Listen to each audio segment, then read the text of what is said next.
What's going on, guys? This is Ryan with RK Outpost, and I happened upon this article this morning. And, I don't always agree with what Screen Rant says, but I feel like sometimes they have ones like this that knock them out of the park. And Stephen Colbert, he's a big release the Snyder Cut guy, so I do kind of follow what he writes from time to time. This article here, Disney Star Wars sequels disrespected Darth Vader most of all. And it's a very interesting take. A lot of people are talking about how they feel like Anakin's story was completely undone by bringing the Emperor back. And, as someone who's read the expanded universe, where we had a story called Dark Empire, I've done a couple videos on it, where Palpatine does come back in a way. George Lucas specifically approved it, and he was very specific that it needed to be a clone of Palpatine, not that the actual Palpatine survived. But with that being said, this article goes into detail on why, even before Episode 9, they really did a lot of damage to Darth Vader's legacy, especially what they introduced in The Force Awakens and The Last Jedi. And I thought it was really interesting, so I want to get this out to you guys. The Star Wars sequels told a generational story with a focus on legacy and choosing your own destiny, but along the way they forgot about Darth Vader. Very true. Darth Vader isn't only one of the most popular villains of all time, but Anakin Skywalker's story was originally the heart of the Star Wars Skywalker saga, something completely fumbled by the sequel trilogy, especially Star Wars The Rise of Skywalker. Continuing the Star Wars franchise beyond 6 movies made by George Lucas was always going to be tough, but Disney and Lucasfilm made some great decisions early on by bringing back the original trilogy cast for a sequel trilogy to pass the torch to a new cast of characters. The problem was they never got them all together. We had this leak come out, well, not leak, but this interview come out basically from when they were making the script of Episode 7, when they're making the script of Force Awakens, and they decided to basically cut out all Luke Skywalker parts and rewrite it to put him at the end because he was stealing the scenes from these new characters they introduced. And they thought it was a bad thing. They thought he would overshadow the new characters. Imagine I'm sure people would have been really upset with so much Luke Skywalker. God. Unfortunately, in all the focus on original trilogy nostalgia, Anakin Skywalker was almost totally forgotten and his legacy was undermined. And it's very true that, we did forget about Anakin. They used him, they used his mask, they used Kylo being inspired by him as a nostalgia draw, right? They wanted to be able to play that Darth Vader theme in Force Awakens. They wanted to be able to show you the helmet, make you wonder what it's all about. While the sequel trilogy shouldn't be bogged down by too many ties to past movies, it should be a culmination of the 9-part saga that had revolved around the rise and fall of Anakin Skywalker. To feel cohesive as 7, 8, and 9, as just opposed to another trilogy that happens, the final 3 movies should be tied to his legacy as well. And this is the great point that I think that, and maybe we're missing. It wasn't just the Skywalker saga. It wasn't just about the first part about Anakin, the second part about Luke. That's not it, right? The Skywalker saga was originally Vader's story. And George Lucas has said that numerous times, while also confirming that Anakin is the chosen one. You got to remember, this is one movie, and it's meant to be seen 1 through 6.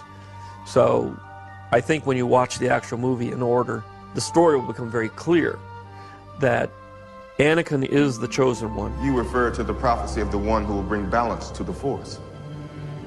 You believe it's this boy? And even when Anakin turns into Darth Vader, he is still the chosen one. While Star Wars started in 97 with a story about a seeming nobody farm boy from Tatooine, it quickly became clear Luke Skywalker was more than that. His father wasn't a navigator and a spice freighter. He was a Jedi Knight, Anakin Skywalker. Then we learned the full truth, that he was a Jedi Knight, only later fall to the dark side, be Darth Vader. Despite Vader seeming irredeemably evil, in Return of the Jedi, Luke says he senses a last shred of good in him and stakes his life on it, throwing down his lightsaber and refusing to kill Vader. When the Emperor decides to kill Luke instead, Vader throws him down the reactor shaft, saving Luke and dying a hero.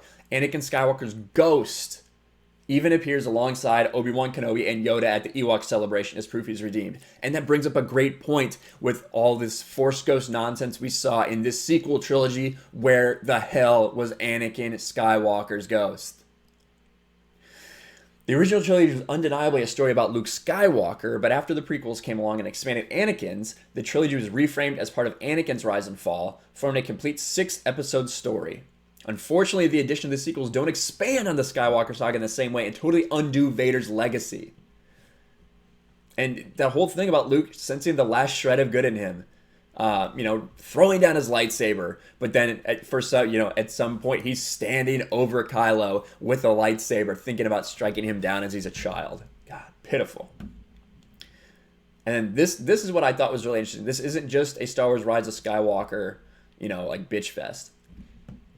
It was clear in the early trailers that Darth Vader's presence would still be felt, only when the actual movie arrived in Force Awakens, Vader's influence was at odds with the way the Return of the Jedi ended. Not only were Anakin Skywalker's sacrifice and redemption totally ignored, but the way he impacted the story at all was through a brief sense in Vader's helmet, indicating Anakin Skywalker's true legacy wasn't one of redemption, but one of corruption.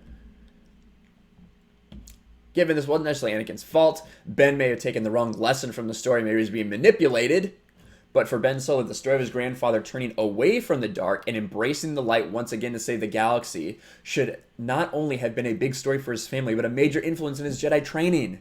Of course. And that's the thing that's so strange when you feel like Ben is influenced by Vader, is it's like he doesn't know the story of Vader. It's like someone told him the first part, but not the end. Maybe he just didn't believe the ending. I don't know. You'd think that is something that Luke Skywalker would hold up as an example of hope, of something that anyone can overcome. Even when you do all this evil like Vader, you are still redeemable. You'd think that would be a major part in his training, because it was very influential on not only Luke, but also the way he would go forward and train others. But they just don't understand that in this sequel trilogy. Instead, it was just a broken helmet that made him a part of the legacy he'd overcome. They easily could have fixed it in The Last Jedi. Luke and Leia both agreed Kylo Ren's too far to save, despite the examples of their own father, who is saved by the faith of Luke himself. There you go. This doesn't mean Kylo Ren was required to be saved, or even Luke and Leia should have faith in him, but they should have at least explained what made Kylo worse than Vader, or why he couldn't have had a moment of clarity like Vader did. And then this part.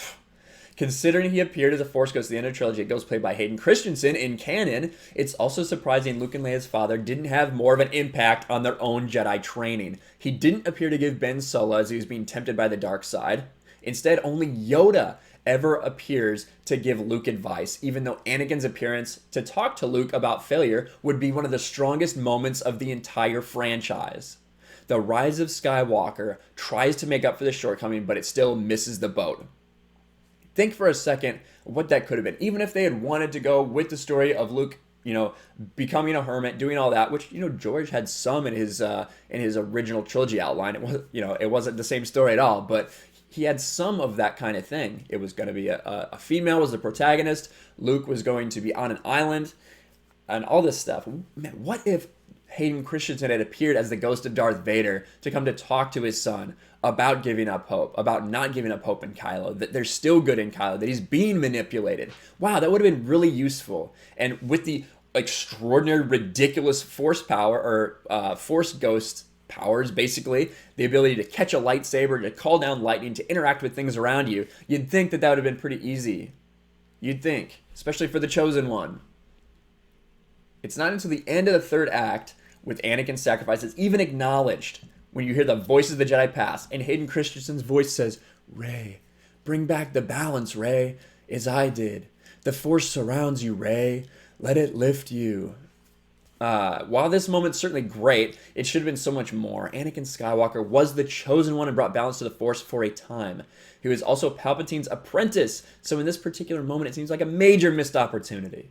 It wasn't the only time in Rise of Skywalker could have happened. Luke appeared to Rey in Ahch-To and to Ben on the Star Destroyer wreckage, and both moments would have been thematically benefited from tying Anakin Skywalker in more. Definitely. Lastly, at the conclusion, Rey's in Lars' homestead on Tatooine sees the Force ghosts of Luke and Leia before taking the name Skywalker for herself in a movie named The Rise of Skywalker, featuring a moment she's inspired to take on the name. It's shocking this particular moment excludes the Skywalker has started it all. It excludes that Skywalker that started it all. As the conclusion of the Skywalker saga, Star Wars Rise of Skywalker ultimately succeeds in wrapping up the story of the Skywalkers and giving a deeper legacy to the name, but it's done so without properly honoring the Skywalker who started it all. And I kind of disagree with that. It seems like a strange way to end this thing too, to just kind of repeat your last sentence. But with that being said, I disagree that it was a good way to wrap up the Skywalker saga because Skywalkers don't matter anymore, evidently. You guys saw the clip of what George Lucas said, how he felt about Anakin being the chosen one and that his story was about him. So it does, I understand when you're doing the sequel trilogy, you can't necessarily make it about Anakin, but this guy's right. You do have to do some more than you did. You just use Anakin as a Darth Vader pawn so you can play the music and get everybody thinking about Darth Vader. The nostalgia pull that they've tried so hard. Forget about the past, let it die if you have to, but let's make sure we drag back every one of our legacy characters to have a very insignificant part in this movie just to get you to buy things. And I know a lot of people are split on Rise of Skywalker and how they feel about it, if they feel it ruined Anakin's legacy. Like I said, I have a little different perspective because I saw in the EU how Palpatine came back, and I don't feel like that necessarily ruined Anakin's legacy, but a lot of people at the time that was written said that exact same thing.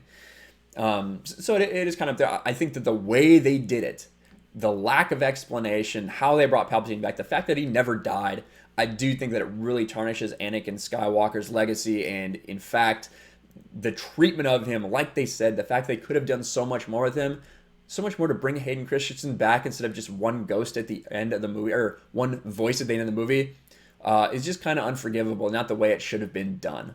But let me know what you guys think. I thought this was a really great article. Wanted to share that with you guys.